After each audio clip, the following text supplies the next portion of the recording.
Saudamos os irmãos com a paz do Senhor, amém? Louvamos o nome do nosso Deus por estarmos aqui nesta noite para adorá-lo juntos em comunhão. Eu gostaria de ler com vocês no livro de João, capítulo 3, verso 16. Vamos trazer à nossa memória esse texto já tão conhecido e que enche os nossos corações e que conforta os nossos corações, porque revela o grande amor de Deus por nós, porque nos mostra a razão de estarmos aqui reunidos em nome de Jesus, nos revela a razão de termos sido resgatados pelo Senhor Jesus.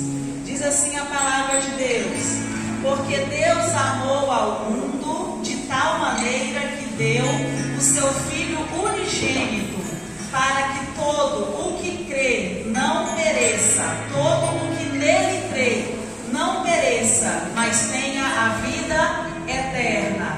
Estamos aqui reunidos por um único motivo: cremos em Jesus. Ele deu a sua vida para nos salvar, Ele deu a sua vida para que nós possamos ter a vida eterna. E a razão de toda essa maravilha, desse grande milagre, é o imenso amor do Senhor, é o grandioso amor do Senhor por nossas vidas. Amor que foi revelado na cruz do Calvário, e amor que é revelado em todos os dias, quando nós nos achegamos a Ele, quando nós o buscamos em oração, quando nós lemos a sua palavra, quando nós criamos vínculos de intimidade com o Senhor. Esse amor é o tempo inteiro confirmado em nossos corações, e é por isso que nós estamos aqui, para louvá-lo. Hoje é dia de celebrarmos a ceia do Senhor, lembrarmos esse sacrifício de Jesus na cruz do Calvário e fortalecermos a nossa fé para continuarmos perseverantes na presença do Senhor até que Ele venha. Fique de pé em seu lugar, meu querido. Ore ao Senhor neste momento. Eleve os seus pensamentos ao Senhor. Feche os seus olhos. Que o seu coração esteja conectado ao nosso Deus nesse momento. Que a sua emoção e o seu pensamento estejam voltados para Deus. Agradeça a Ele por esse sacrifício na cruz do Calvário. Agradeça a Ele pelo grande amor. Agradeça a Ele por ter te alcançado. E por hoje você está aqui neste lugar. Por hoje você está participando dessa celebração. Em nome de Jesus.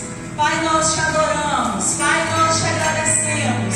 Senhor, não podemos, ó Deus, com as nossas palavras, medir o seu imenso amor ou agradecer. Muito menos, ó Deus, com a nossa inteligência e emoção, agradecer ou compreender, ó Deus, a imensidão do seu amor. Mas assim o fazemos, ó Deus, com o que temos, ó Pai. Agradecemos a Ti, Senhor, pelo sacrifício da cruz, pelo amor dispensado a nós, por termos resgatado e por termos reunidos aqui neste lugar para celebrarmos ao Senhor. Pai, muito obrigada. Que o nosso coração todos os dias se fortaleça mais e mais com as manifestações do seu amor por nós.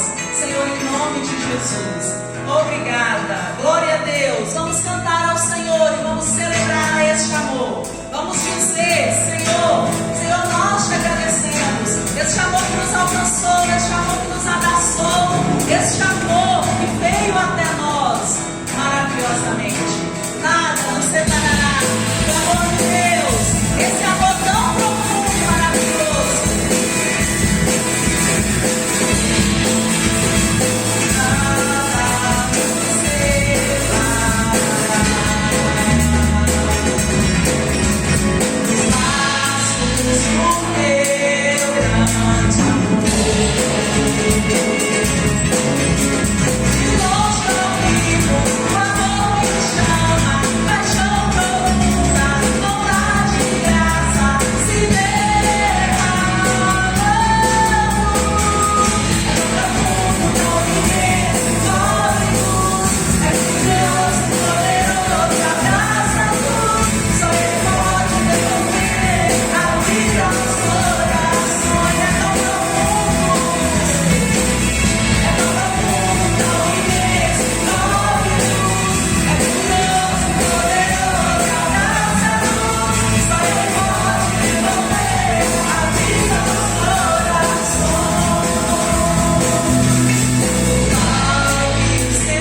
sintonizada e lembrar do sacrifício de Jesus. Como é maravilhoso. Oh Deus, queremos estar sempre voltados para o Senhor, voltados para a cruz, voltados para o sacrifício de Jesus, voltados para o Calvário, lembrando que realmente foi um sacrifício, não foi uma obra fácil. Oh irmãos, não foi fácil para o Senhor Jesus se entregar naquela cruz. Não foi fácil. Foi realmente um sacrifício, mas Ele fez por obediência ao Pai e por amor a nós. Te amamos.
do Senhor. Sabemos que estamos aqui, que fomos salvos por obra do Senhor, pela graça dEle, por um favor que Ele nos dá imerecidamente.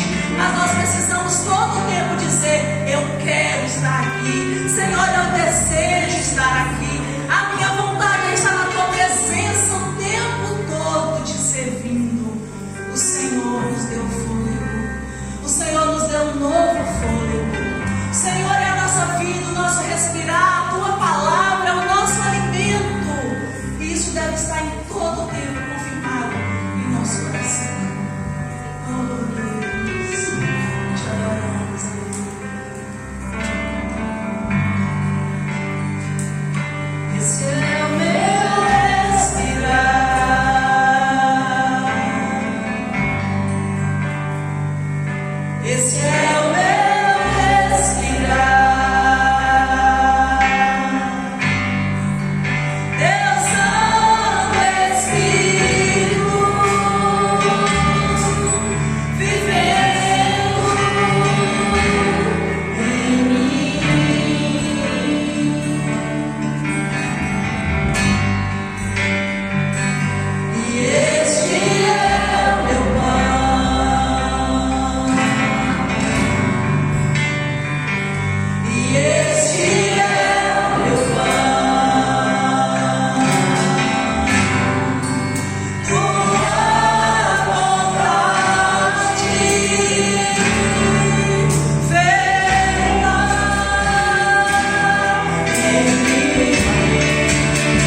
Ouçamos a palavra de Deus.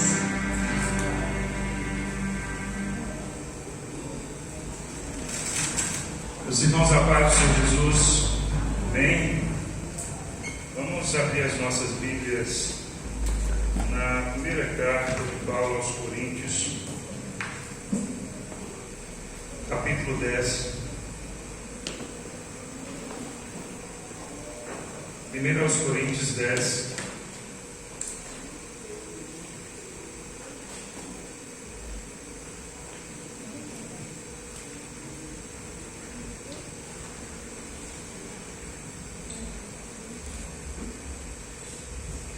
Versículo 12, 1 aos Coríntios 10, versículo 12 a seguir,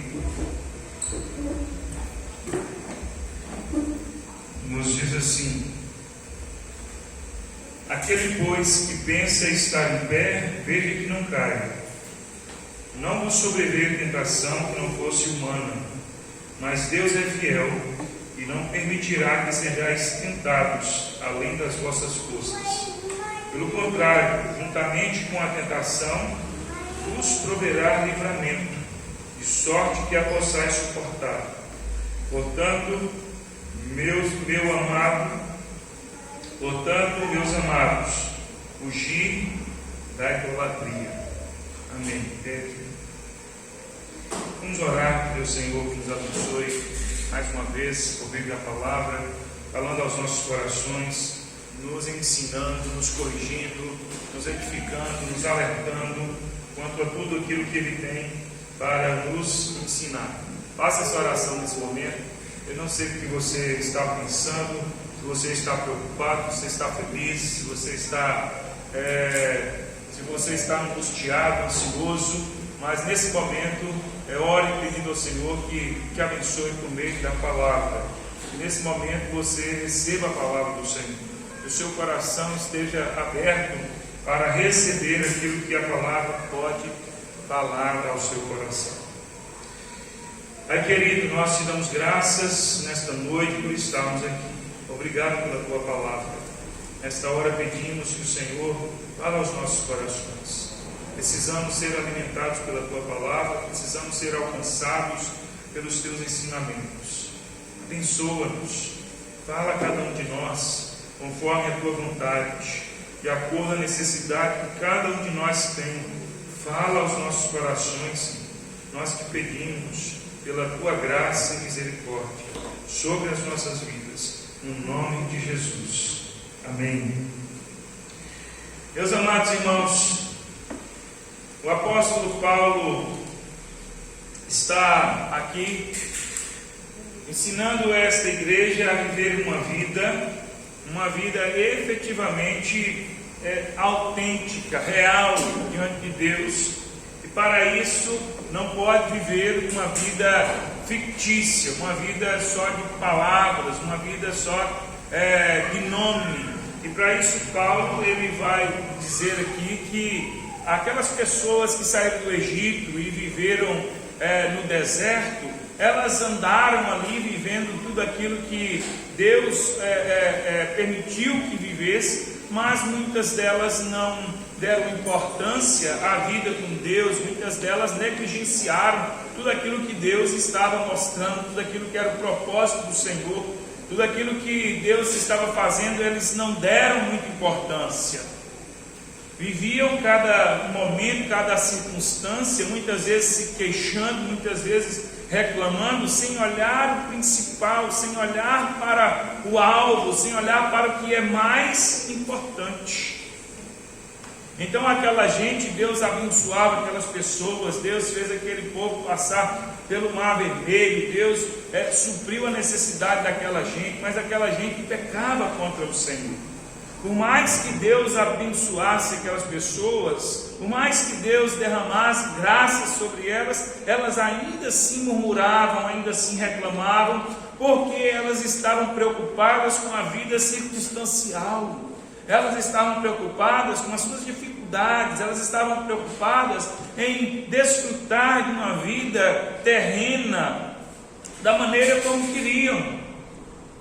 Reclamavam de tudo, não estavam satisfeitas por nada e reclamavam de tudo que Deus fazia. Por isso aquela gente sofreu muitas vezes com alguns juízos de Deus e por fim nenhum daqueles, com exceção de 2, entrou na terra prometida daqueles que saíram do Egito. Apenas os seus filhos, a sua descendência.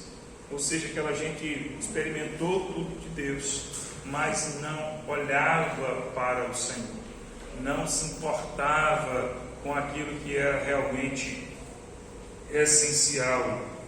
Aquela gente vivia uma vida distante de Deus, no sentido de não olhar para onde deveria olhar. Paulo então nos alerta aqui que nós não podemos viver essa vida, que apesar de as nossas vidas circunstancialmente poder estar passando por situações diversas, nós precisamos olhar para Cristo, nós precisamos olhar para o Senhor, nós precisamos confiar no Senhor, nós precisamos confiar em Deus, nós precisamos olhar para o que é importante, nós precisamos olhar para o que é importante. É como se um filho reclamasse que o pai não quer lhe dar um sorvete porque ele não tem dinheiro, mas o pai comprou o alimento para casa. O pai sabe que é melhor ter o café da manhã, é melhor ter o almoço, o jantar, de que dar um sorvete para o filho. E esse filho reclama achando que o pai é imprestável, que não o ama, que o pai não se importa com ele. Seria injusta esta acusação, seria uma coisa descabível um filho pensar assim no pai. Seria o filho não entender a realidade do que é importante. E ele está fascinado por tomar o sorvete, mas seu pai não tem a menor condição de lhe dar o sorvete. Isso para não falar de outras coisas, colocando um exemplo bem simples.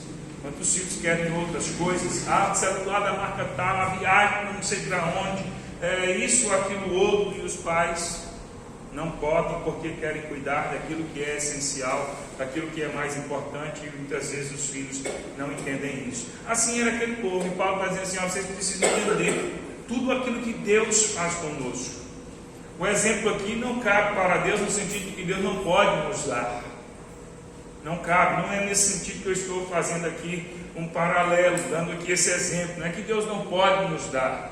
A questão é que tudo que Deus faz é importante, é essencial. Tudo que Deus faz conosco é o que é necessário. Nós precisamos valorizar o que Deus faz conosco e não nos apegarmos a coisas fictícias, a coisas terrenas, humanas, carnais, quando nós queremos as coisas do nosso jeito e não valorizamos tudo aquilo que Deus faz para conosco, e Ele não falha e não deixa de fazer qualquer coisa que seja importante, que seja necessário para as nossas vidas. Não há nada que Deus gostaria de fazer para nós e que Ele não faça.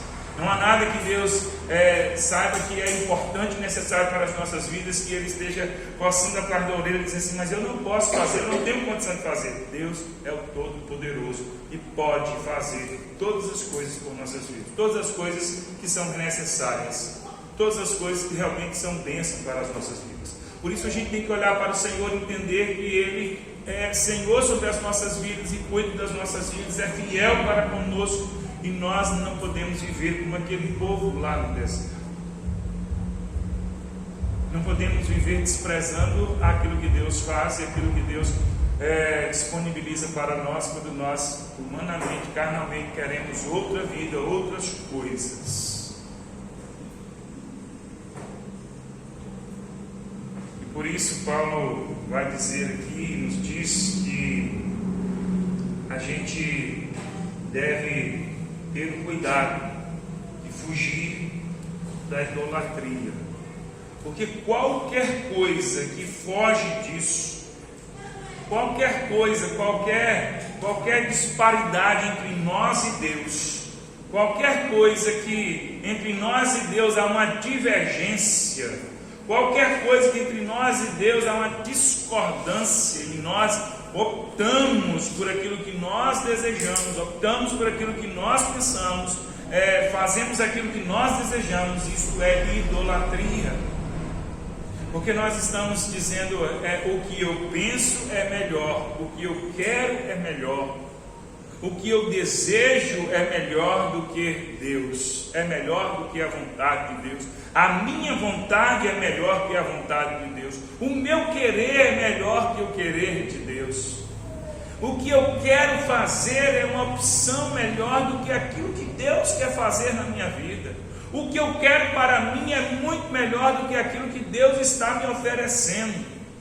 O que eu quero vai além daquilo que Deus está me oportunizando. Deus não está sendo suficiente. Então eu tenho uma gama de coisas, uma série de coisas, eu tenho várias coisas na minha vida que eu entendo que está fora do alcance de Deus, que Deus não está fazendo, Deus não está permitindo, que eu penso melhor do que Deus, que eu quero melhor do que Deus, que eu tenho ideias melhores do que a de Deus, e por isso eu estou agindo soberbamente, por isso eu estou cometendo o pecado da idolatria, porque eu estou dizendo que tem coisas melhores do que Deus.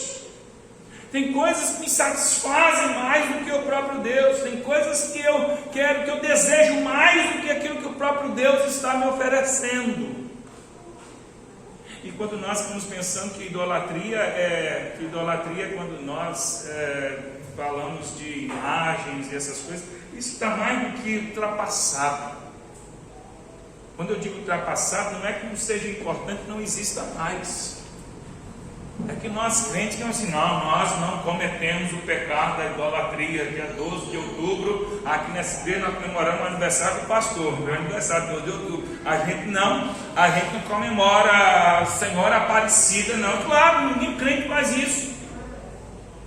A gente acha que não é idólatra porque a gente não adora Maria, porque a gente não adora santo não sei das quantas. E a Bíblia pouco está preocupada com isso. Veja aqui que Paulo não está preocupado com essas coisas. Quando Paulo fala de idolatria, Paulo não está preocupado com essa idolatria a alvos supostamente religiosos. Não é necessariamente assim, não se restringe a isso. Eu não estou dizendo que isso não seja idolatria, mas não se restringe só a isso. Tudo aquilo que nos nossos corações ocupa uma vontade além da vontade de Deus, um querer além do querer de Deus, um desejo além do desejo do Senhor, tudo aquilo que dá importância para além daquilo que o Senhor dá importância nas nossas vidas, nós estamos cometendo o pecado da idolatria, e nós precisamos ter cuidado com isso, porque nós nos assoberbamos e estamos dizendo, olha, tem algo melhor do que Deus. Se eu perguntar a você assim, olha, tem alguma coisa melhor do que Deus? Tem uma vontade melhor que a vontade de Deus? A resposta de todo crente seria não. Com absoluta certeza, a resposta de todo crente que tem um mínimo de conhecimento, que tem um mínimo de sensatez, eu diria até as crianças responderiam dessa forma. Tem alguma coisa melhor do que Deus? Não. Tem uma vontade melhor que a vontade de Deus? Não. Eu acredito que todo mundo responderia assim. Porém, na nossa prática de vida, todas as vezes que nós nos colocamos em oposição a Deus, e muitas vezes a gente não vê assim, muitas vezes nós não chamamos assim oposição a Deus, mas todas as vezes que nos nossos comportamentos, nas nossas atitudes, a gente faz alguma coisa diferente de Deus, a gente insiste que Deus não é suficiente nas nossas vidas, que o que Deus está fazendo não é relevante, não é importante, não é o suficiente, nós estamos cometendo o pecado da idolatria, e Paulo por isso nos diz, amados, fugir da idolatria. Foge porque ela se apresenta constantemente, foge porque ela vem, foge porque ela bate a sua porta, foge da idolatria, se refugia no Senhor. A idolatria não vai acabar, entendeu? A idolatria não vai acabar. Os mecanismos, as opções, as oportunidades de idolatria, elas não vão desaparecer. Entenda isso, não vão desaparecer. Nós aqui precisamos fugir. Nós é quem precisamos fugir. Nós é que precisamos recuar, afastar, nós precisamos nos desviar desses caminhos que nos conduzem à idolatria. Algumas pessoas acham que elas podem continuar com a vida do mesmo jeito e que Deus vai abrindo o caminho. Deus vai abrindo o caminho. É assim, eu quero andar nessa direção e eu oro e Deus vai abrindo o caminho. Deus diz que eu não vou abrir o caminho, porque esse não é o caminho. O caminho já está aberto, só existe um único caminho, é nele que você tem que seguir. E às vezes a gente fica insistindo em seguir pelos nossos caminhos, achando que Deus tem que ir tirando as pedras, que Deus tem que ir abrindo o mar, que Deus tem que ir fazendo as coisas, Deus tem que ir movendo os céus e terra para que a gente siga adiante. Para que o nosso querer, a nossa vontade seja feita. E o Senhor diz: não, o caminho já está aberto, é um novo e vivo caminho pelo sangue do Cordeiro, já está aberto, pelo qual nós devemos andar, seguindo os passos de Jesus. Então nós devemos nos desviar, nos afastar de todo e qualquer caminho que nos conduz à idolatria. Então, queridos irmãos, até aqui é título de introdução, começando pelo último versículo que nós lemos. Eu quero dizer que o enfrentamento aos ídolos ou à idolatria requer coragem e equilíbrio da nossa parte para não enganarmos a nós mesmos. Então, olha só, para que a gente enfrente a idolatria, nós precisamos ter coragem e equilíbrio. Precisamos ter coragem e equilíbrio para não enganarmos a nós mesmos. Quando nós enganamos a nós mesmos, facilmente a gente adere à idolatria, facilmente a gente entra pelo caminho da idolatria. Facilmente a gente tem facilmente a gente tem a condição de nos enganarmos. Quando a gente acha que a gente está fazendo a coisa certa, a gente não está. Por isso que eu sempre tenho falado aqui, irmão, presta atenção.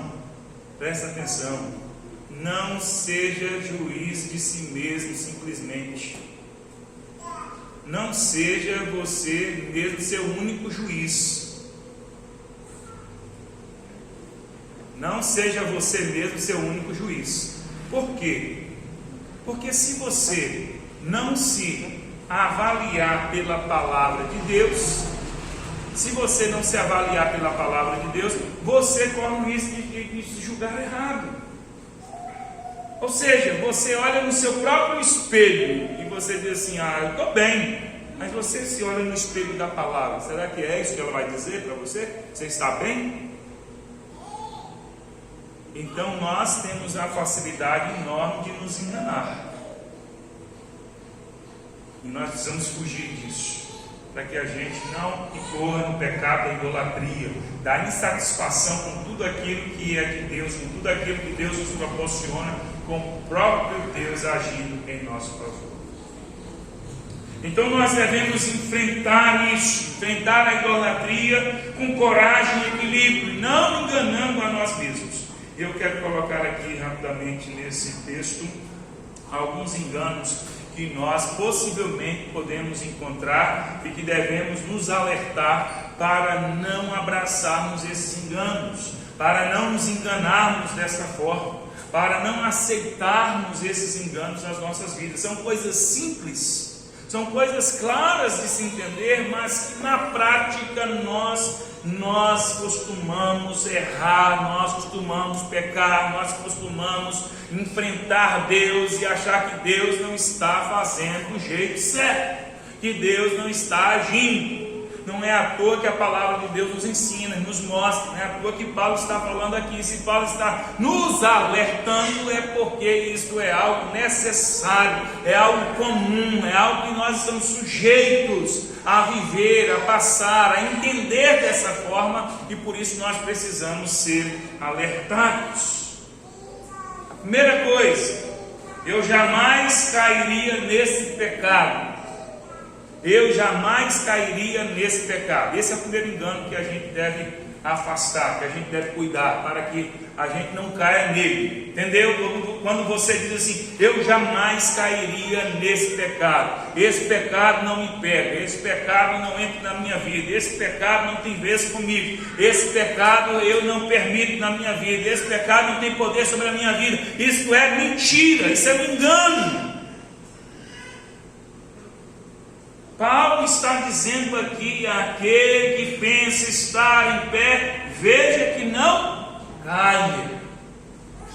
Ou seja, você não é incaível, você não é impecável, você não é uma pessoa que pode dizer assim: eu jamais vou cair, ou que exista qualquer tipo de pecado que não pode me atingir, que não pode me alcançar. Como nós temos estudado aqui às quintas-feiras, lá em Gálatas, no capítulo 6, Paulo também diz: se alguém for surpreendido em pecado, que aqueles que são espirituais devem socorrê-lo ou corrigir com espírito de brandura, e cada um deve ter cuidado, zelar de si mesmo, para que também não incorra no mesmo pecado. Ou seja, vocês também podem cair. Não olhe para o outro apontando: o outro pecou, mas eu jamais cometeria esse pecado. Você também é capaz. Todos nós somos capazes de cometer qualquer tipo de pecado. Pensa num pecado horrível aí. Pensa aí, pensou? Pensa num pecado horrível. Você acha mais horrível? Pensa aí, o pecado que você acha mais horrível.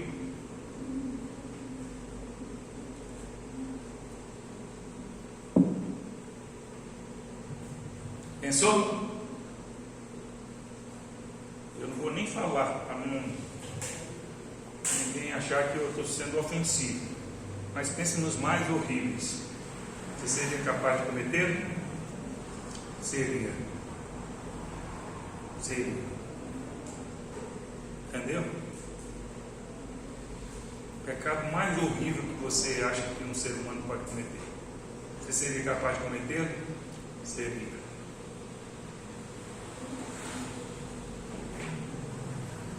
Não há ninguém que fala assim: eu jamais cometeria esse pecado. Pastor, não me imagino, também não me imagino cometendo muitos pecados. Não é uma questão de eu me imaginar. Não me vejo próximo de fazer isso. Eu também não me vejo próximo de cometer muitos pecados. Não me vejo na iminência de cometer muitos pecados. Não me vejo sendo tentado por muitos pecados. Há muitos pecados que eu não me vejo sendo tentado por eles. Isso é outra coisa. Pastor, não tem nenhuma realidade na minha vida que pode se assemelhar a uma questão de um pecado desse horrível que eu pensei aqui. Nada me aproxima de um pecado como esse. Não, entendi, é verdade.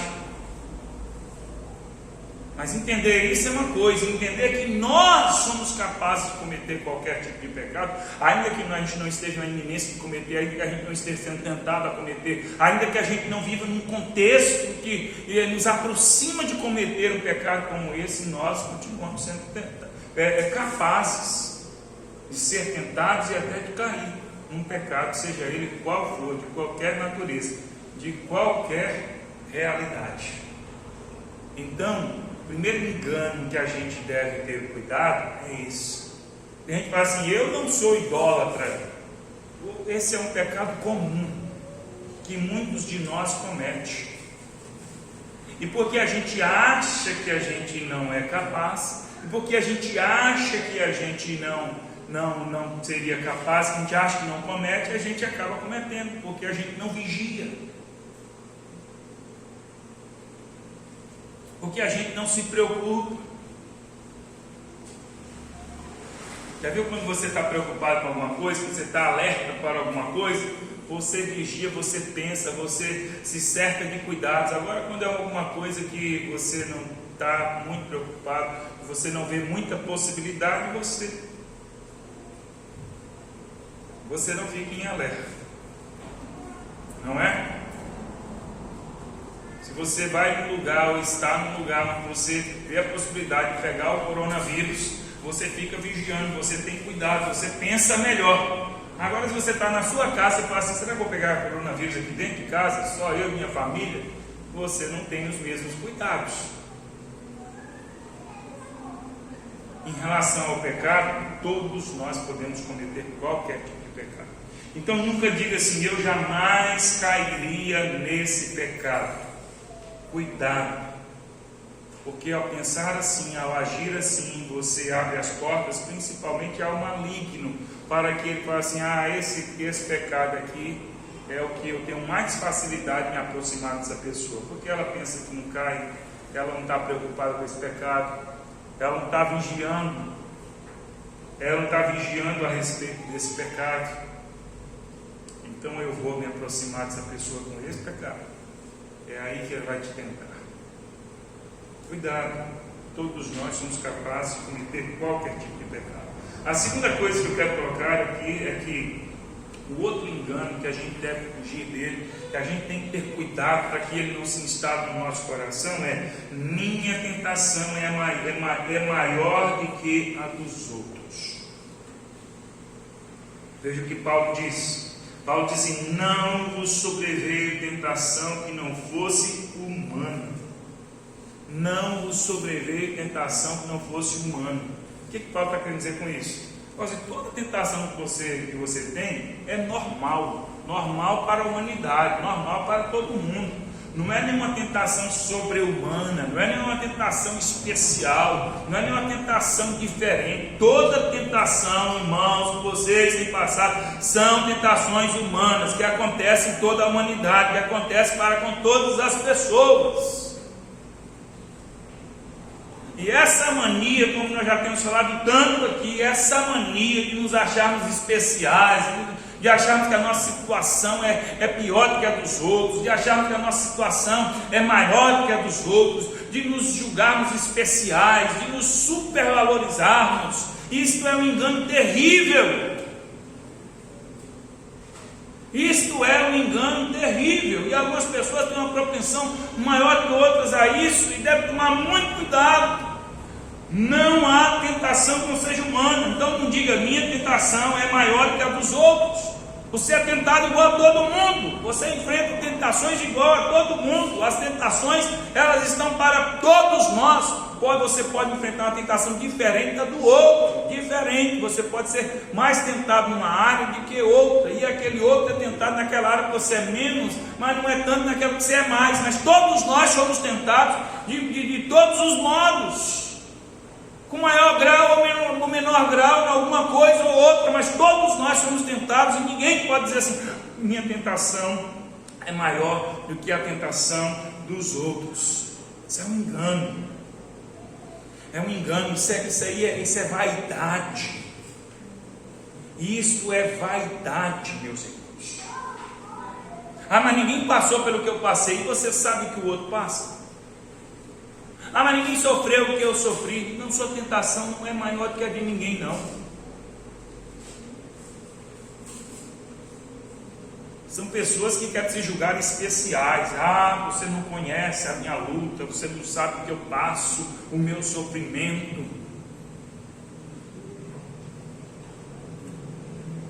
E às vezes você vai falar com uma pessoa e fala assim: você não entende. Você não entende o que eu passo. Você já passou por isso. Não, eu não preciso ter passado exatamente pelo que você passou para eu te entender. Se fosse assim, então Jesus não nos entende. Jesus nunca pecou. Jesus nunca pecou. E ele nos entendia, e ele nos entende. Ele entendia as pessoas quando andavam por aqui? Entendia? Entendia. Mas ele nunca pecou. Pastor, mas Jesus é Jesus.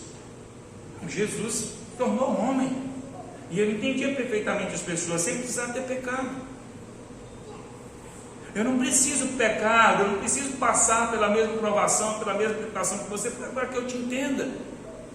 Basta eu saber que nós somos humanos, e que nós enfrentamos lutas, e que nós enfrentamos tentações, que nós pecamos, que nós lutamos contra o pecado, e o seu pecado, a sua tentação, a sua luta é diferente da minha, mas a minha é diferente da sua. Se for assim, ninguém entende ninguém. Ninguém pode ajudar ninguém, ninguém pode falar com ninguém. Então algumas pessoas simplesmente dizem assim: você não entende porque você nunca passou por isso. Então eu tenho que dizer que não, peraí, deixa eu ir pecar igual você pecou, deixa eu ir passar pelo que você passou para que eu te entenda também. É assim? Claro que não. Então são pessoas que se julgam especiais, são pessoas que se enganam, achando que a sua tentação, que a sua provação, que a sua luta, a sua condição, o que ela passou é maior, melhor, mais especial, é mais relevante do que as demais pessoas. Isso é um engano. Porque as pessoas, elas acham que ninguém compreende elas, que ninguém entende o que elas estão passando, que ninguém conhece a dor delas, que ninguém sabe da sua condição, que ninguém pode lhe ajudar. Todos nós somos humanos, pecadores, todos nós sabemos o que é a dor do pecado, todos nós sabemos o maltrato que o pecado traz a cada um de nós, todos nós sabemos disso. E eu não preciso viver a sua experiência para te entender, eu não preciso viver a sua experiência para te ajudar, eu não preciso viver a sua experiência para saber a sua dor. Todo e qualquer tipo de pecado traz dor sobre nós. Toda tentação se enfrenta do mesmo jeito, seja tipo A, tipo B, tipo C, tipo que for. Toda tentação se enfrenta e se vence do mesmo jeito, é vigiando, é orando, é temendo ao Senhor. Não há outro modo. Alguém diz, mas para você é fácil, vencer essa tentação aí é fácil, agora para mim não, a minha é diferente, a minha é outro nível, outro grau. Isso é um engano, porque isso te deixa na mesma condição, isso te deixa do mesmo jeito. Isso te deixa, sabe como? Olhando à sua volta e fala assim, olha, não há ninguém que pode me ajudar, não há ninguém que pode me entender. A minha tentação, ela é a maior de todas. As pessoas não sabem o que eu passo, não sabem o que eu vivo. Isso é um engano terrível. E é isso que Paulo está dizendo aqui, olha, irmãos, não sobreveio tentação a você que não fosse humano. Entendeu?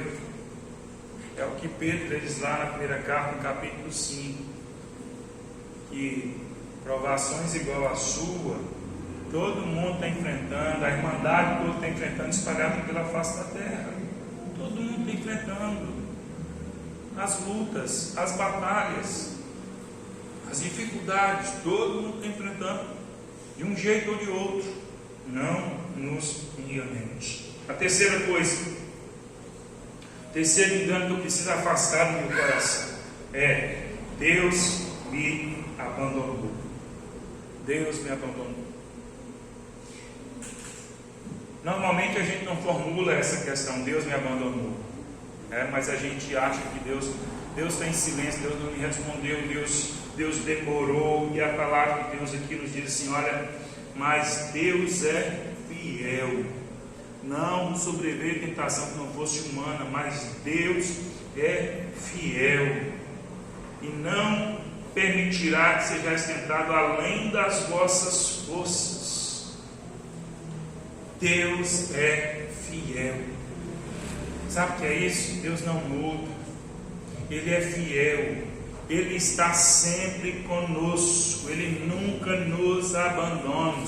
Mas eu pedi, Deus não me deu, pedi, Deus não fez, eu perguntei, Deus não respondeu. Deus continua sendo fiel.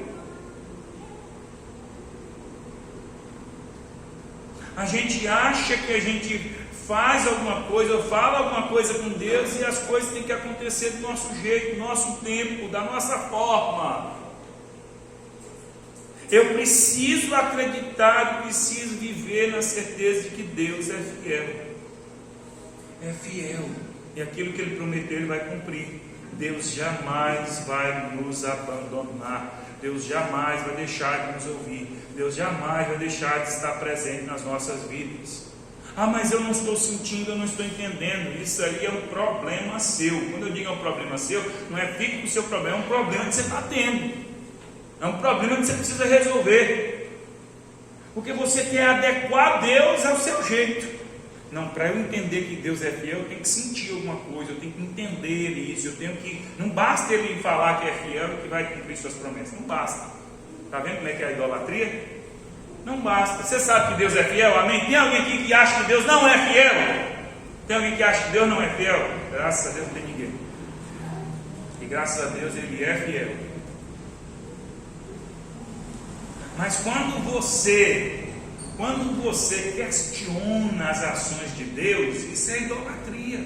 Você está dizendo assim, sim, Deus é fiel, eu sei, mas quando ele tem esse mais é a idolatria no coração. Mas eu queria uma resposta assim, eu queria sentir, eu queria ter isso, aquilo outro. Você está querendo a idolatria.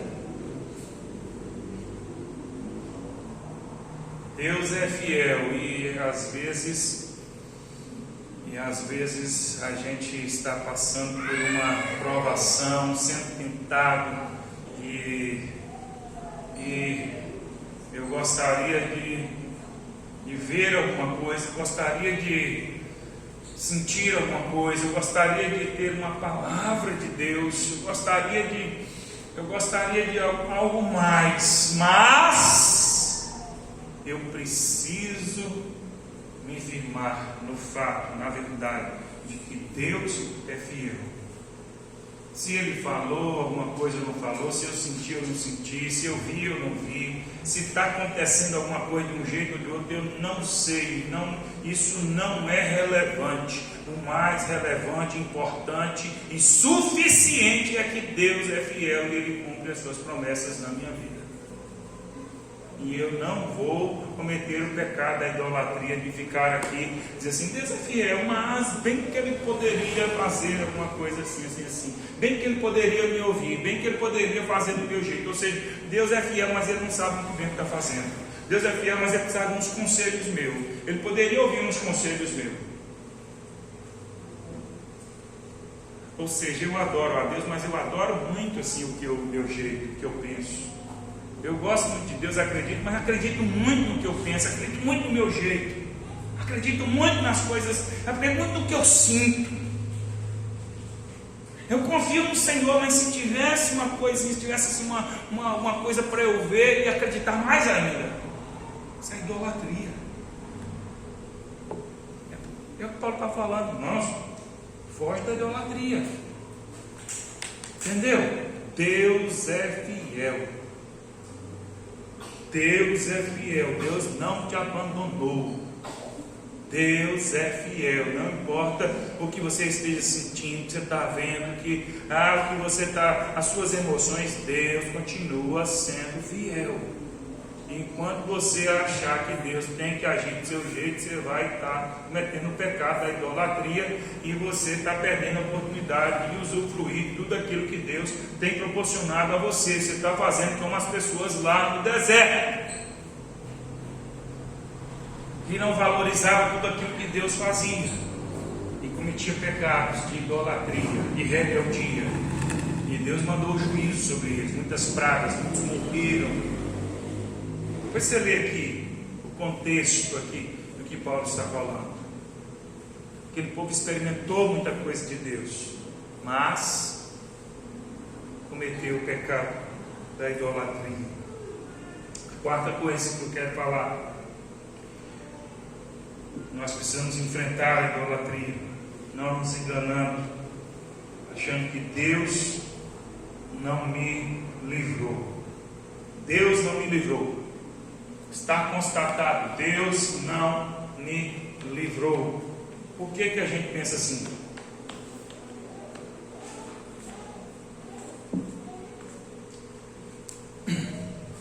Paulo diz aqui assim: às vezes a gente pensa assim, Deus não me livrou.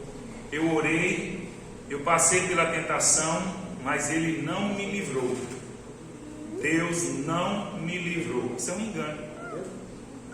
É um engano que nós não podemos deixar de se instalar nos nossos corações. Por que nós estamos sujeitos a cometer esse engano? Olha o que Paulo diz aqui: Deus é fiel e não permitirá que sejais tentados além das vossas forças. Pelo contrário, então Deus é fiel e Ele não vai permitir que você seja tentado além das suas forças. Então não diga eu não tenho força, você tem. Pelo contrário, juntamente com a tentação vos proverá livramento. Juntamente com a tentação, não é isso que está dizendo aqui? Juntamente com a tentação vos proverá livramento. Deus não me livrou. Isso é um engano. Sabe por que às vezes a gente comete esse engano? Porque a gente não entende que a tentação não vai desaparecer. E porque a tentação não desaparece, a gente acha que Deus não nos livrou. Aqui está dizendo que juntamente com a tentação, ao mesmo tempo em que a gente está sendo tentado, Deus nos provê livramento. Ele nos fortalece, Ele nos dá a condição de enfrentar. Mas o que é que nós queremos tantas vezes? A gente quer o sumiço da tentação. E por isso a gente acha que Deus não nos livrou. É juntamente com a tentação que o Senhor nos provê o livramento. Ou seja, quando nós estamos sendo tentados, nós não devemos orar para Senhor, tira essa tentação, Senhor, faz desaparecer, Senhor, eu não quero enfrentar essa tentação. Deus está dizendo assim: enfrente, você pode, você tem força.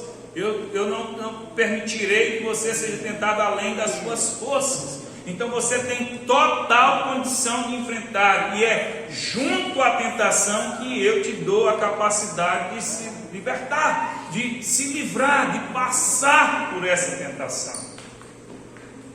Entenderam? Então não se engane achando assim: oh, eu já orei, já busquei, eu já jejuei, eu já conversei com o pastor, já conversei com o irmão fulano, já pedi ajuda, eu já li a Bíblia, eu já vi a tentação, e a tentação não sumiu. Deus não me livrou. Quando você passa a olhar assim: olha, essa tentação eu preciso vencer. Como é que foi com Jesus? Quando Jesus foi tentar lá no deserto, Jesus fez o quê? Jesus fugiu. Você, opa, estou dando fora. Foi isso que aconteceu com Jesus? Ó, diabo, fica conversando sozinho aí que eu estou indo embora. Foi isso que aconteceu? Não. Juntamente com a tentação, Jesus se colocou com uma postura devida e enfrentou a tentação. Paulo diz para a gente fugir da idolatria. A tentação a gente vence. Não diz não. Entendeu? Porque não há como fugir da tentação nesse sentido aqui. A gente pode fugir de situações que podem nos levar a tentações. Mas a tentação, uma vez instalada, uma vez presente, a gente deve combater. A gente deve se livrar, deve dizer não vou entrar por esse caminho, não vou me desviar do caminho certo, não aceito essa proposta. É isso que nós devemos fazer. Então muitas vezes a gente diz assim: mas a tentação desapareceu, eu acho que Deus não me livrou. Não é que Deus não te livrou. Deus te dá a condição, o livramento. O livramento não é o desaparecimento da tentação. O livramento é a condição que Deus dá de entender, de enfrentar e vencer a tentação. Amém? Então não se engane. Não se engane. E aí, para concluir, ainda dentro dessa questão aqui, mas podemos colocar aqui mais uma questão que nós devemos ter cuidado, é a gente dizer assim: nada funcionou. Nada funcionou, nada funcionou. Nada funcionou por quê? Nada funcionou. Isso é um outro engano. Às vezes nós somos tentados e a gente diz não, e a gente vence a tentação, e a gente resiste, e a gente não cai naquela tentação, e a gente recebe o livramento, a gente se livra daquilo ali. Mas existem tentações que elas são constantes. E aí Paulo diz assim: olha, de maneira que as tentações Deus vos proverá livramento, de sorte que a possais suportar. O que é suportar a tentação?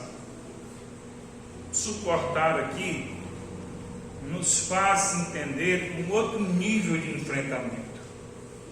Existem tentações que a gente se livra e elas ficam para trás, e existem tentações que a gente precisa constantemente estar suportando. Suportando não é aceitando a tentação. Existem tentações com as quais nós lutamos por todo o tempo. E por isso, às vezes a gente diz assim: olha, nada deu certo. Tudo isso que você falou, pastor, eu entendi, mas já fiz tudo isso e nada deu certo. Por quê? Porque a tentação permanece. Todos os dias, toda semana, todo mês, constantemente, eu tenho deparado com a mesma tentação, com a mesma tentação, com a mesma tentação. Por isso não deu certo. Nada deu certo. Eu já orei, já jejuei, eu já fiz isso, aquilo outro. Eu já venci uma vez, já venci duas, já venci três e não deu certo. É um engano. Está dando certo. Existem tentações, existem lutas com as quais nós lidamos toda a vida. E a palavra do Senhor está nos dizendo que Ele nos capacita para suportarmos. Suportar é você estar caminhando todo o tempo e dizendo assim: isso não vai parar. Quantas vezes eu precisar dizer não, eu vou dizer não. Quantas vezes eu precisar enfrentar essa tentação, eu vou enfrentar. Quantas vezes eu tiver que lutar, eu vou lutar. Até o último dia da minha vida. E eu não posso me enganar achando que não está dando certo. Existem pessoas que acabam pensando assim: eu não aguento mais, não está dando certo. Não está dando certo. Nada dá certo, porque eu sempre estou enfrentando a mesma luta, a mesma tentação. Veja só, é importante fazer aqui uma observação. Existem lutas que a gente está enfrentando a mesma coisa, porque a gente está sempre cometendo os mesmos erros, que a gente não resolve de verdade. Não é disso que nós estamos falando. Não é disso que nós estamos falando. A pessoa irresponsável financeiramente, ela está enfrentando uma luta financeira, aí ela resolve aquilo dali e daqui a pouco ela está enfrentando novamente o problema financeiro. E aí ela se desgasta, ela tem problemas, se angustia, e daqui a pouco ela está enfrentando de novo. Ela está aí um passo atrás, ela está atrasada aí. Ela está enfrentando, ela está enfrentando as consequências. Ela tem que primeiro enfrentar a tentação de gastar mais do que ganha, de gastar no que não deve. Essa é a tentação que ela tem que enfrentar, que ela tem que dizer não. É diferente. Então, eu não estou dizendo aqui: eu tenho umas lutas aqui, uns problemas. O pastor disse que é normal a gente estar passando. Não estou dizendo que é normal você estar passando por problema atrás de problema atrás de problema. Os mesmos problemas. Os mesmos problemas é porque você está errando. Você está errando sempre. E aí você está enfrentando os mesmos problemas. Entendeu? Como eu citei aqui o exemplo financeiro. Eu estou falando de tentação. Existem tentações que você vai enfrentar, que você precisa lidar. Você vai precisar dizer não, isso aqui é uma tentação para mim. Como eu disse aqui, gastar além do que eu ganho, gastar o que eu não devo, isso é uma tentação. Eu desejo tanto comprar, eu desejo tanto gastar, eu desejo tanto ter, mas isso é uma tentação que sempre está me acompanhando, e talvez vai te acompanhar sempre. E você não precisa dizer não. Não, eu não vou cair mais nessa tentação, eu vou enfrentar, eu vou dizer não. Aí passa um mês, passa uma semana, passa no outro dia, você está sendo tentado de novo, você diz não de novo. Até que você entende que você tem algumas dificuldades que torna mais frágil em algumas áreas e que você vai ser sempre tentado naquilo dali. E aí você começa a entender assim: essa tentação está sempre batendo na minha porta, mas o Senhor já me deu graça, entendimento, para que eu suporte. Eu já conheço a voz dessa tentação. Aí você já vai se tornando experiente, experimentado. Você já vai se tornando uma pessoa consciente, não relaxada, descuidadosa, dizer não se importar mais. mas uma pessoa consciente. Mas eu já sei, inclusive eu já sei as consequências de ceder a essa tentação. Eu já sei as gravidades de ceder a essa tentação. E eu vou suportando. E é o Senhor quem me dá graça, é o Senhor quem me dá forças para eu suportando essas tentações. E elas podem vir quantas vezes acontecer. Todo dia, todos os dias, todas as semanas, todos os meses. Eu não sei. O resto da minha vida talvez eu vou ter que enfrentar essas tentações. Mas para o resto da minha vida eu vou confiar no Senhor. Porque está dando certo. Até o último dia da minha vida eu poderei enfrentar essas tentações, dizendo não, confiando no Senhor, sabendo que Ele é fiel, sabendo que nele eu posso enfrentar, que nele eu tenho forças para enfrentar toda e qualquer tentação.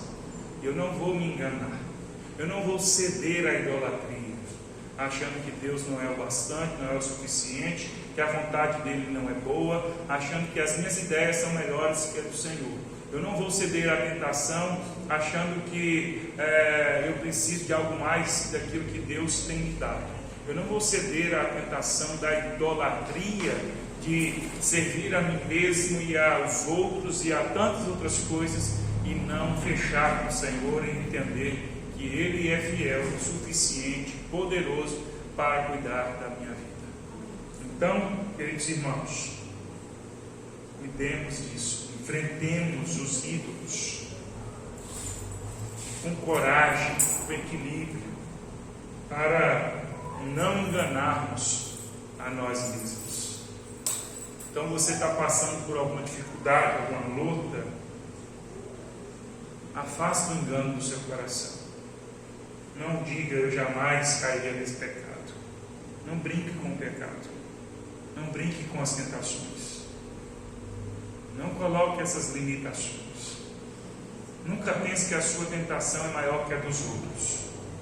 Sua tentação é igual a todo mundo. Todo mundo enfrenta tentações. Nunca diga que o Senhor me abandonou, o Senhor é fiel.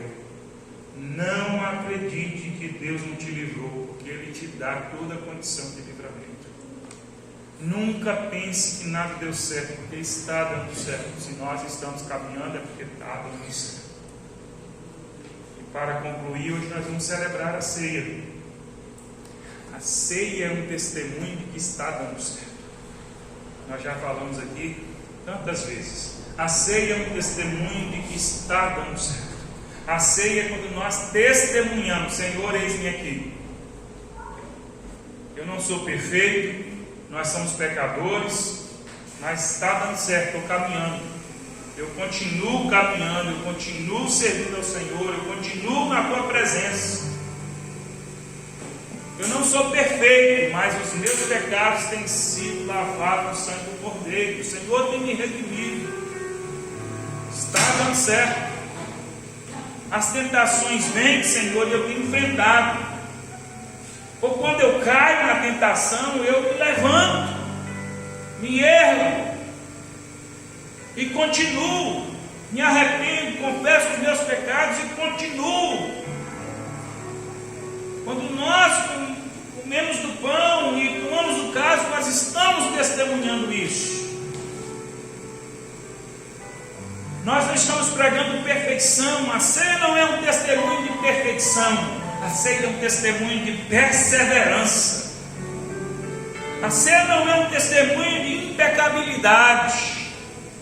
A ceia é um testemunho de humildade. Eu não sou impecável, mas quando eu peco, eu preciso ter a humildade de me arrepender e confessar os meus pecados diante daquele que pode me perdoar, que pode me renovar, que pode me erguer e dizer: continua, continua, porque eu te chamei para chegar até o fim, eu te chamei para perseverar.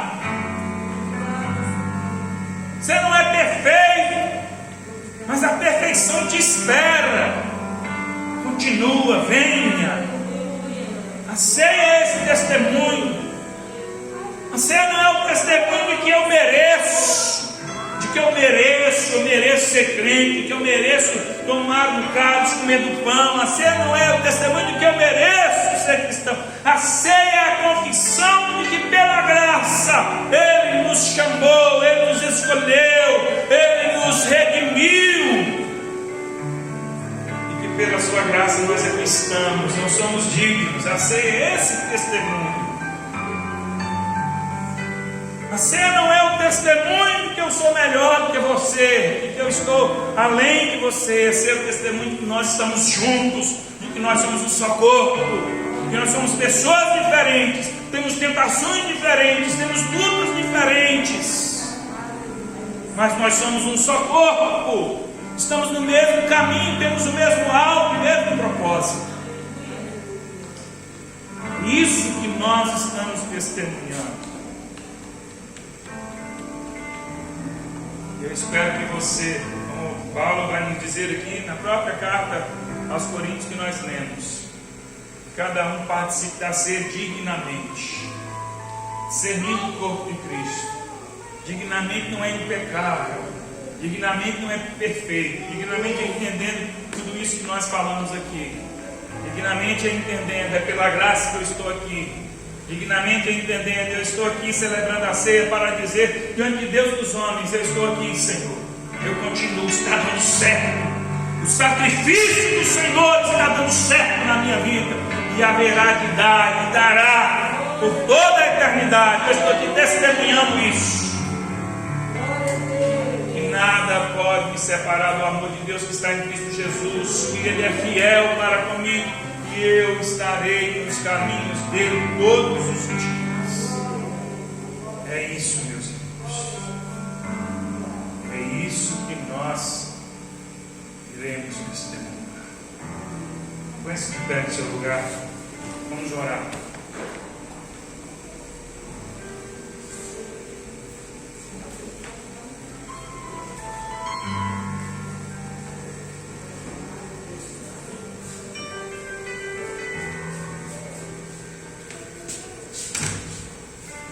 Vamos orar, vamos falar com o Senhor. Se apresente diante do Senhor nesse momento. Se apresente diante do Senhor. Apresente a sua vida diante dele. Diz: Senhor,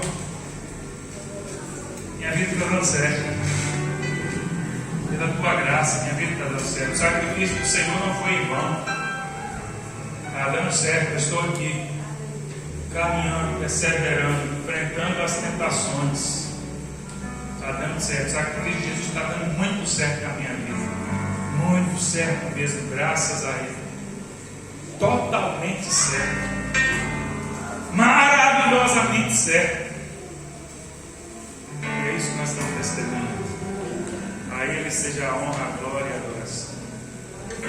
Vamos orar. Cada um ore por si mesmo. Cada um examine a si mesmo. Constate essa verdade no seu coração, que pela graça do Senhor nós podemos testemunhar esta maravilha da obra salvadora de Cristo. Oremos.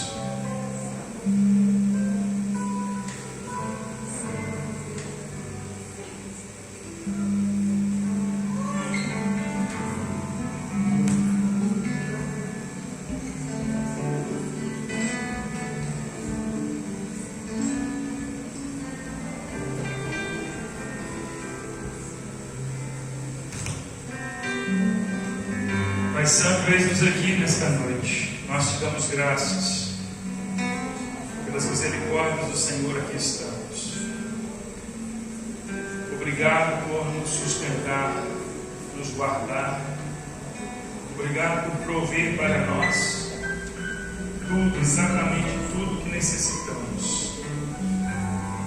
O Senhor nós estamos, o Senhor nos movemos.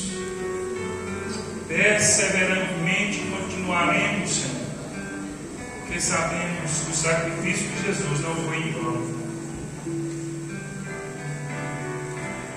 E é pelo sacrifício de Jesus que aqui estamos. Nesta noite, mais uma vez, queremos testemunhar diante do Senhor, diante dos outros, uns dos outros, e nós aguardamos o grande dia quando nos encontraremos contigo. E nós aguardamos o grande dia quando não mais enfrentaremos tentações ou pecaremos. Mas até esse dia chegar, nós aqui estamos, lutando, perseverando, honrando ao Senhor. Não porque somos perfeitos, mas porque o Senhor nos guarda, o Senhor nos conduz. Abençoa cada um de nós aqui, Senhor. Nós queremos participar da ceia discernindo o corpo de Cristo, entendendo que todos nós somos um só corpo, que não há aqui maior ou menor, que não há aqui, ó Deus, melhor ou pior, grande ou pequeno. Todos nós somos alcançados pelo mesmo sacrifício, pela mesma bênção. Todos nós somos alcançados pela mesma salvação, pela mesma vida. Nós te damos graças por isso. Obrigado pela vida do meu irmão que está aqui. Obrigado pela vida de cada um que está aqui. Obrigado, ó Deus, pela tua igreja reunida aqui, Senhor. Obrigado pela união que o Senhor nos dá, pela unidade do corpo que o Senhor nos proporciona. Continua nos abençoando, nos guardando, nos livrando do mal, Senhor. Continua, Senhor, nos fortalecendo para prosseguirmos perseverantemente, pois dependemos do Senhor. Que este ato, ó Deus, nesta noite, participarmos do pão e do cálice, seja verdadeiro, seja louvável, seja honroso diante do Senhor, que glorifique ao Senhor pela verdade que há nos nossos corações, pela verdade que há no nosso viver no dia a dia. Em nome de Jesus, que a tua graça nos alcance todos os dias, pois dependemos disso, Senhor. Seja honrado e adorado neste momento, através, ó Deus, desta celebração. Que tudo isso seja bênção nas nossas vidas. Em nome de Jesus. Em nome de Jesus. Em nome de Jesus. Amém. Quero pedir que o nosso diácono esteja aqui para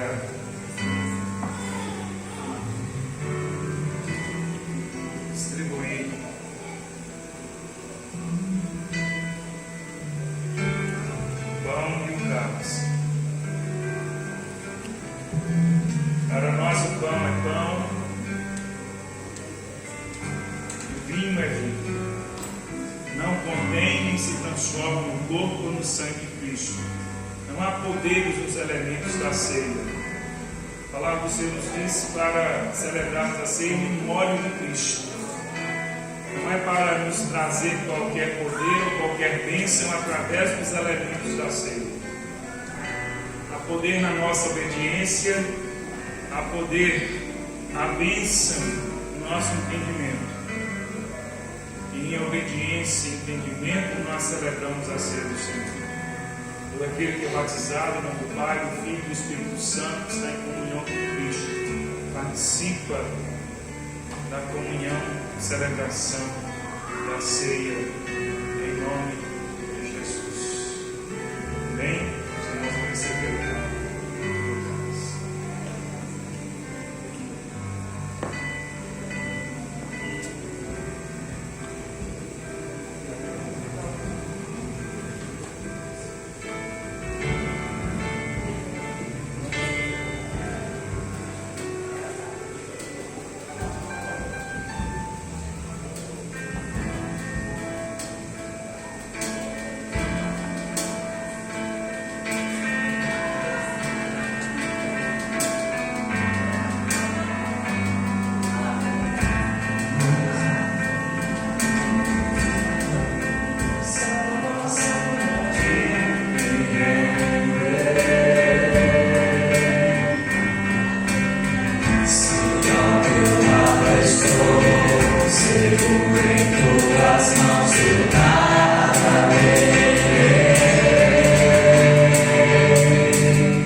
Tu és santo, ó Senhor.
quero pedir aos irmãos que após a ceia, que os irmãos têm crianças pequenas, não permitisse que eles recolhessem os cálices, para que não tivesse contato com o cálice que outra pessoa já pegou, tá certo?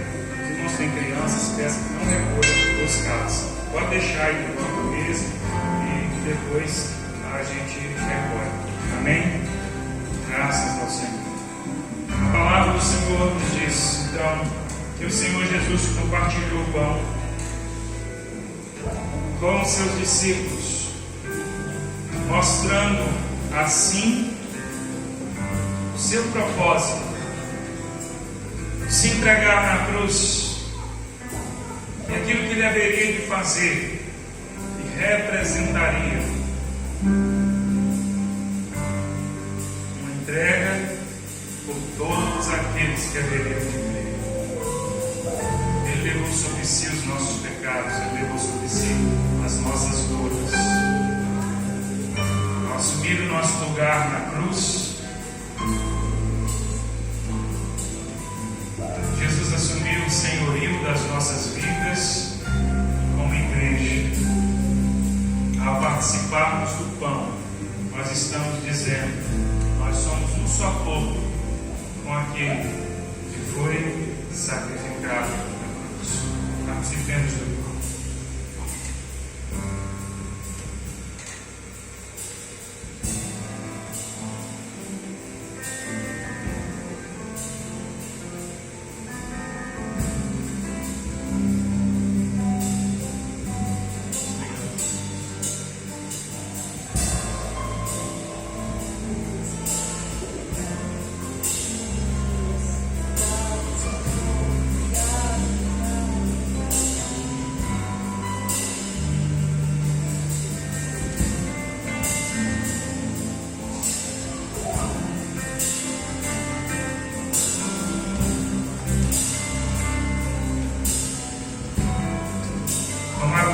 Jesus disse: esse é o cálice da nova aliança.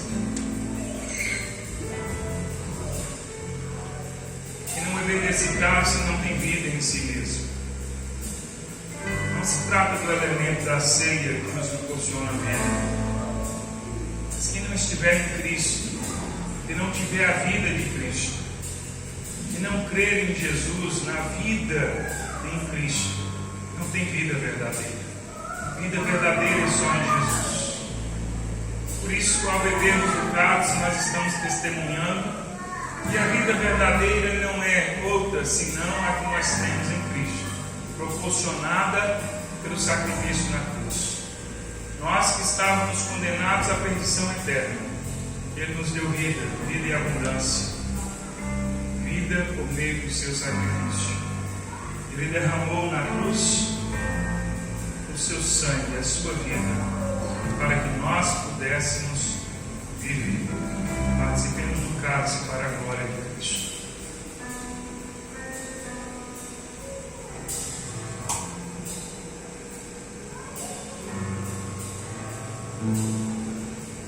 Graças te damos, Senhor. Graças te damos, Senhor.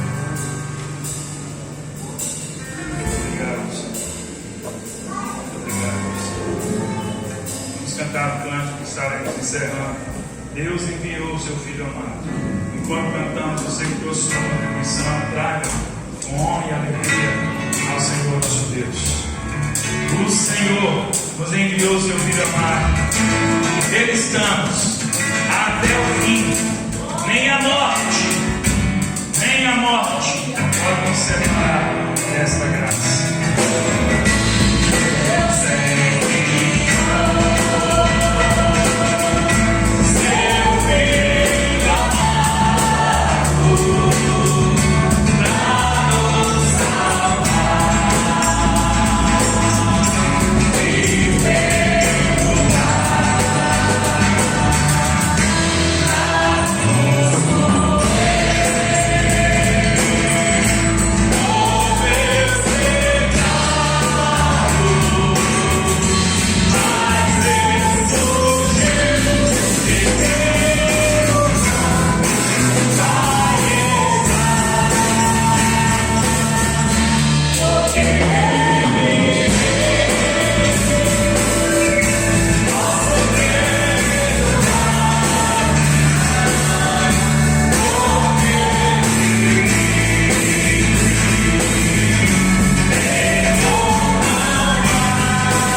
ajudar. O Senhor é aqui para cumprir as promessas do Senhor. Nós cremos e descansamos em Ti. Continua nos abençoando. Nós dependemos do Senhor. Obrigado, Senhor. Obrigado nesta noite. Obrigado, Senhor, por tudo que fizemos aqui. Obrigado, Senhor, pela oportunidade de cultuarmos ao Senhor. Obrigado por cada um que tem perseverado, que tem enfrentado, Senhor, tem enfrentado a lida, Senhor, do dia a dia. Continua abençoando cada um aqui, Senhor. Essa semana que está começando seja uma semana de bênçãos na vida de cada um. Derrama a Tua graça sobre a vida de cada irmão, cada irmã, Senhor. Em nome de Jesus, Senhor. Fortalece, dá direção, abençoa a saúde de cada um, Senhor. Eu quero interceder por aqueles irmãos que estão ausentes por conta, Deus, da saúde. Que o Senhor estenda as mãos, que o Senhor dê o renovo, que o Senhor dê, ó Deus, a bênção da cura para a vida de cada um, Senhor. Guarda, Senhor, os irmãos, aqueles que estão com Covid, ou aqueles que estão com suspeito de Covid, aqueles que estão acometidos por outras enfermidades. Que o Senhor possa guardá-los, que o Senhor possa abençoá-los, que o Senhor possa fortalecê-los, que o Senhor possa aumentar-lhes a fé, Senhor, em nome de Jesus. Fortalece cada um de nós, abençoa cada um aqui, Senhor, no trabalho, nos estudos, abençoa, Senhor, na família, onde quer que esteja, em nome de Jesus. Aumenta a fé de cada um de nós. Ensina-nos a ter discernimento, Senhor, para resistirmos todo o mal e fazermos a Tua vontade, em nome de Jesus. Que a Tua graça e a Tua bênção acompanhem cada um no dia a dia, para o Teu louvor e para a Tua glória. Traz a Tua paz, traz a alegria do Senhor, traz o regozijo do Senhor no coração de cada um aqui neste lugar, em nome de Jesus. Em nome de Jesus. O amor de Deus, nosso Pai Celeste, a graça do nosso Senhor e Salvador Jesus Cristo, as consolações do eterno Espírito Santo de Deus estejam com todos nós, todo o povo de Deus, hoje e para sempre. Amém. Amém. Deus te abençoe e fique na paz do Senhor Jesus. Tenha uma ótima semana.